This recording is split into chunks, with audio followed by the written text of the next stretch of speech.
కలుగును గాక. మగబిడ్డలిచ్చి ఆశీర్వదించయ్యా యేసు నామంలో ప్రభా. ఇప్పుడే తాకుమయ్యా బిడ్డని మగబిడ్డగా మార్చయ్యా యేసు నామంలో. దుష్ట శక్తులు, చీకటి శక్తులు, దురాత్మ శక్తులు, అంధకార దుష్ట శక్తులు యేసు నామంలో బంధిస్తున్నా, గతిస్తున్నా. ఇప్పుడే బిడ్డని యేసు నామంలో గద్దిస్తున్నా ప్రభా. మంచి ఆరోగ్యాన్ని, మంచి ప్రసాన్ని ప్రభా. అయ్యా బలానివు, శక్తినివు అయ్యా.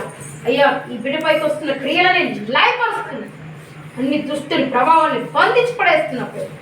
నీతిమంతుడైన యేసు రక్తంతో బిడ్డని కప్పుచ్చు.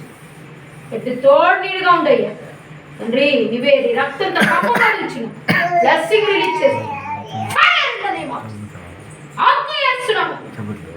కాలిపోనుగా ప్రతి దుష్ట ప్రభావం, ప్రతి అంధకార క్రియలు కాలిపోనుగా, చీకటి అంతా కాలిపోనుగా నీ రక్తంతో కప్పుచున్నా. ఆశీర్వదించి దీవించి నడిపించు యేసునామములో నడిచిన పరమ తండ్రి. అయిపోయింది, కట్ చేయనా?